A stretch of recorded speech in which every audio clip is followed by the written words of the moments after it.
Hey guys, Aaron here, and today we're going to talk about chipped keys, kind of like this one. This is to a Toyota Corolla, and it has a chip in it. And if you put the spare one in that looks something like this, and turn the key, it doesn't turn on. So, question, can you set up your vehicle so you don't need a chipped key anymore? Yes, and I'll show you how.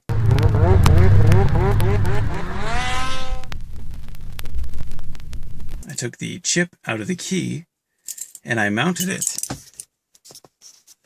directly on the ignition. Now that you may say, oh, that looks stupid. Well, let me walk you through what's going on here. In this key, there's a small radio transmitting chip. It's not as easy as crossing wires underneath the steering column. You actually have to have a digitally signed signal coming from this key going to the computer in the car. So how does the car know that you have the key in there? Well, this ring, this black plastic ring right there, that is an antenna of sorts.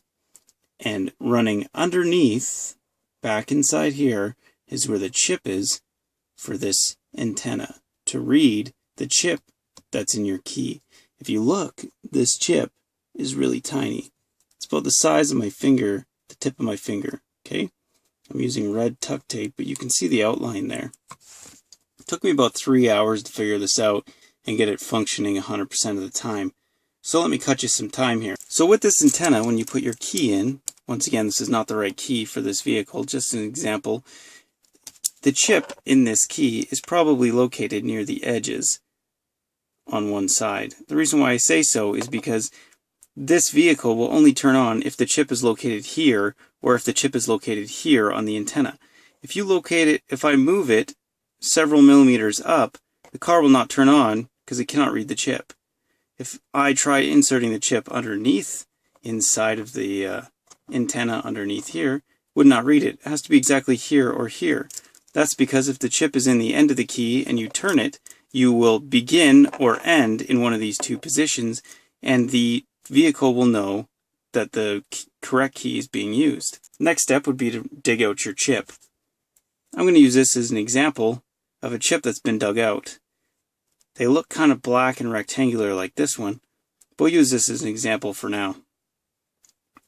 Put your newly cut dry key, is what I'm going to call them, that does not have a chip in it.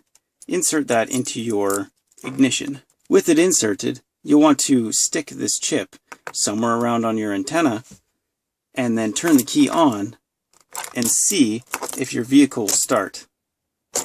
I have a flashing red vehicle key sign right there by the AT that tells me whether the key that I have in there is going to work or not. If it's not going to work, it'd be flashing that red sign. Obviously my setup's been tweaked so it works 100% of the time. So now that you've located where your chip has to be on your key antenna, you'll have to stick it there. Mine has to be in this exact position. It looks kind of Mickey Mouse if you're just looking at it, but if I colored this black, you wouldn't even notice. Now, as far as safety goes, this doesn't make your vehicle very safe. It's meant to keep criminals from stealing your vehicle, and if your chip is there, then basically anything that turns that ignition can steal your vehicle. So what's the upside of this?